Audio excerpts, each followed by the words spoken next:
Ibinasura ng Quezon City Prosecutor's Office ang mga reklamo laban kay Vice President Sara Duterte kaugnay sa komisyon sa paglipat ng ospital ng kanyang Chief of Staff noong November 2024. Ito ang mga reklamong direct assault, grave coercion at disobedience to authority na isinimpa rin laban sa head ng security ng bise na sina Colonel Raymond Lachica at iba pa.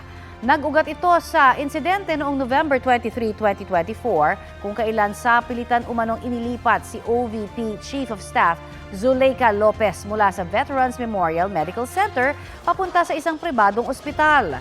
Sa naturang insidente, tinulak at sinigawan daw ng security ng bise ang hepe ng QCPD Medical and Dental Unit na si Lieutenant Colonel Jason Villamor. Pero base po sa desisyon ng Quezon City Prosecutor, wala silang nakitang matibay na ebidensya laban sa mga inireklamo. Wala rin daw sa mga saksi ang sumuporta sa mga aligasyon ni Villamor. Hindi rin daw napatunayan ni Villamor na siya ang may otoridad sa kustudiya ni Lopez. Sabi pa ng QC Prosecutor, justified at legitimate ang paninigaw ng bise bilang reaksyon sa inasal ni Villamor.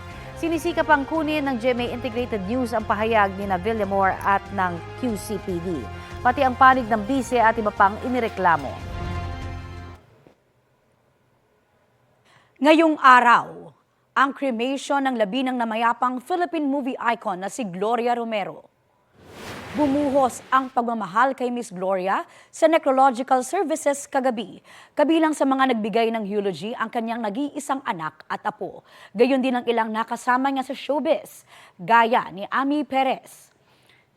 Pati si Jillian Ward na naging emosyonal. Nag-alay naman ng kanta si Tina Paner.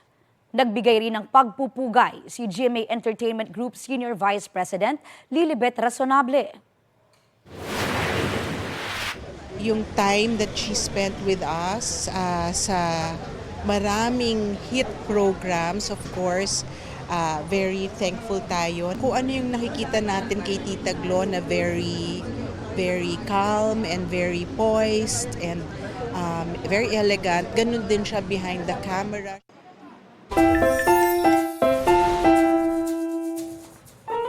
Good vibes tayo at ng eksena ng magkapatid sa Pasay.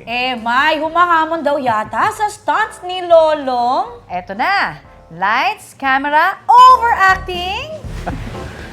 Ano kayang kaya mong gawin para sa 1,000 piso? Si Kaiser daw handang magpabibo kahit pa sa unexpected place. Sa loob man ng museo, G na G sa maaksyong acting.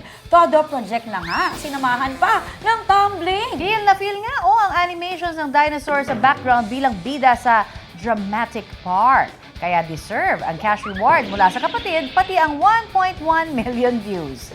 Trending! Ayun galing ha, tumbling-tumbling.